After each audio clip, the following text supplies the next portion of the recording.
आपकी पढ़ाई लगातार जो है जारी रहेगा।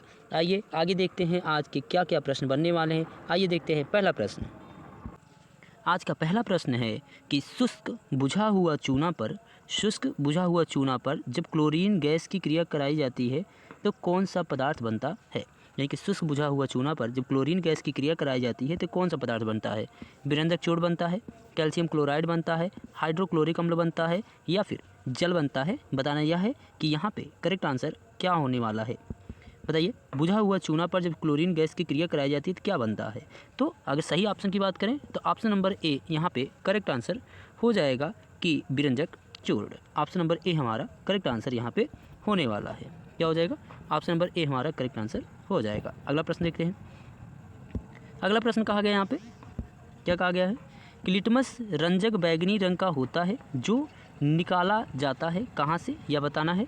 लाइकेन से, लाल पत्ता गोभी से, हल्दी से या फिर पेटूनिया फूल से। बताना यह है कि यहाँ पे करेक्ट आंसर क्या होने वाला है।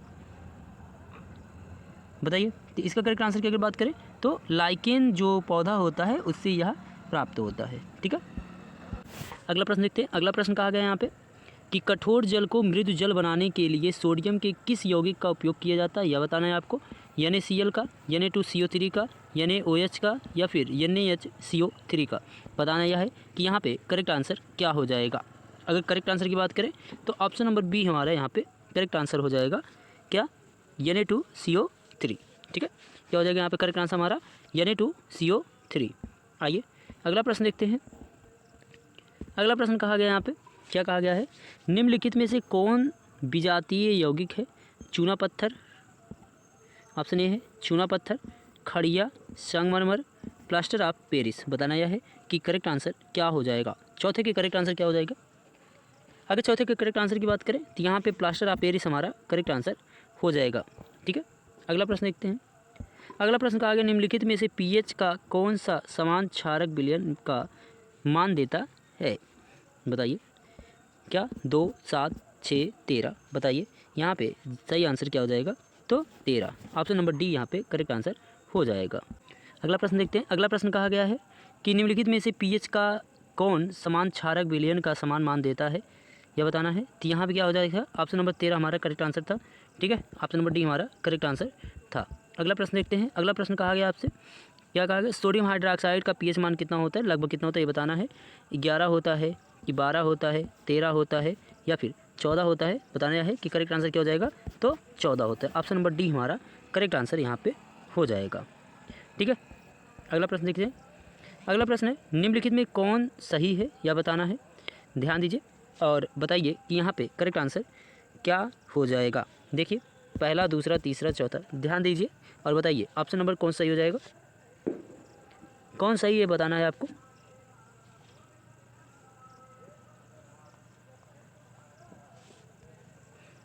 तो यहाँ पर करेक्ट आंसर क्या हो जाएगा, option number B Na2CO3 × 10H2। आपको ये कमेंट करके बताना है कि यह किसका सूत्र है, या किसका सूत्र है, ये कमेंट करके आपको बताना है। ठीक है, आइए अगला प्रश्न देखते हैं।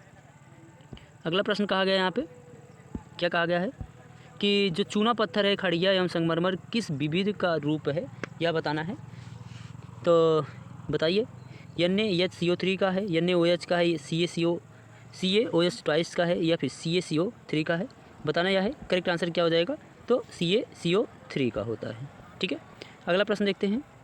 कहा गया है, अगला प्रश्न है, जठर रस का pH मान होता है कितना होता है, यह बताना है। 1.2, 7, 14, 10। बताइए करेक्ट आंसर क्या हो जाएगा यहाँ पे, तो 1.2। ऑप्शन नंबर ए हमारा करेक्ट आंसर हो जाएगा। अगला प्रश्न देखा जाए।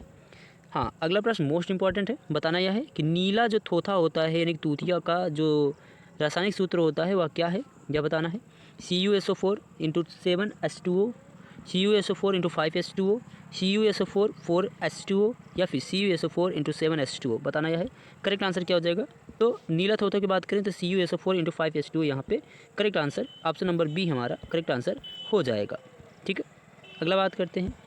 अगला प्रश्न कहा गया है, सोडियम कार्बोनेट के जलीय घोल में मिथाइल और ऑरेंज के घोल को जो है मिलाने पर रंग परिवर्तित हो जाता है, तो रंग कैसा हो जाता है, ये बताना है। पीला हो जाता है, लाल हो जाता है, हरा हो जाता है, नीला हो जाता है। बताइए करेक्ट आंसर क्या है।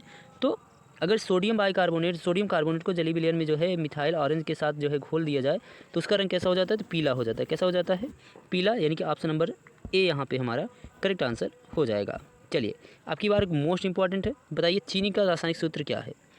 CH3COH, C6H12O6, C12H2211 या फिर CH3COH। बताइए करेक्ट आंसर क्या हो जाएगा, तो C12H2211 ऑप्शन नंबर सी हमारा करेक्ट आंसर हो जाएगा। अगला प्रश्न कहा गया है, विद्युत अपघटन में इलेक्ट्रॉन मुक्त होता है, कहाँ पे मुक्त होता है बताना है, एनोड पर, कैथोड पर, दोनों पर, या फिर इनमें से कोई नहीं बताना है। करेक्ट आंसर क्या हो जाएगा यहाँ पे, तो एनोड पर। कहाँ मुक्त होता है, एनोड पर। ठीक है, कहाँ मुक्त होता है, एनोड पर। ऑप्शन नंबर ए हमारा करेक्ट आंसर हो जाएगा। अगला पूछा गया है, प्रबल भस्म है, बताना है कि प्रबल भस्म क्या है। बताइए, ऑप्शन ए है हमारा NH4OH, KOH, या फिर OH ट्वाइस, या फिर CuOH का ट्वाइस। बताना है करेक्ट आंसर क्या हो जाएगा, तो option number B KOH, potassium hydroxide. बोलो सही है, हाँ ऑप्शन नंबर बी हमारा करेक्ट आंसर यहाँ पे हो जाएगा। अगला प्रश्न देखते हैं। अगला प्रश्न कहा गया, उदासीन विलयन का pH मान होता है कितना, 7, 5.2, 11 या फिर 14। बताना है करेक्ट आंसर क्या हो जाएगा, तो 7। ऑप्शन नंबर ए हमारा करेक्ट आंसर यहाँ पे देखने को मिल जाता है। अगला प्रश्न कहा गया क्या, ध्यान दीजिए। अगला प्रश्न है यहाँ पे, जल में घुलनशील भस्म क्या कहलाता है, यानी कि जल में जो घुलनशील भस्म होता है वो क्या कहलाता है, क्षार, क्षारक, क्षरण, संसारण। बताना है क्या कहलाता है, तो क्षार कहलाता है। ऑप्शन नंबर ए हमारा करेक्ट आंसर हो जाएगा। अगला प्रश्न देखा जाए। अगला प्रश्न है भैया, ध्यान दीजिएगा, कहा गया है कि सोडियम क्लोराइड के जलीय विलयन से विद्युत धारा हाइड्रोक्साइड बनाता है, तो यह अभिक्रिया को क्या कहा जाएगा, ये बताना है। विद्युत विच्छेदन प्रक्रिया, विघटन, द्विविस्थापन, या फिर क्लोरोक्षार प्रक्रिया। तो क्या हो जाएगा, क्लोरोक्षार प्रक्रिया। ठीक है, अगला प्रश्न देखते हैं। दही में किस प्रकार का अम्ल पाया जाता है, यह बताना है आपको। दही में जो है किस प्रकार का अम्ल पाया जाता है, साइट्रिक अम्ल, ऑक्जेलिक अम्ल, लैक्टिक अम्ल, या फिर मेथेनोइक अम्ल। बताइए करेक्ट आंसर क्या हो जाएगा यहाँ पे, तो दही में किस प्रकार का अम्ल पाया जाता है, तो लैक्टिक अम्ल पाया जाता है। क्या पाया जाता है, लैक्टिक अम्ल। ऑप्शन नंबर सी हमारा यहाँ पे करेक्ट आंसर हो जाएगा। अगला प्रश्न है, अगला प्रश्न देखते हैं। अगला प्रश्न कहा गया यहाँ पे, निम्नलिखित में कौन सा अम्ल नहीं है, HCl, HNO3, H2SO4 या फिर KOH। बताना है करेक्ट आंसर क्या हो जाएगा, तो KOH। क्यों अम्ल नहीं है, मतलब क्या है, ये क्षार है। क्या है, ये क्षार है।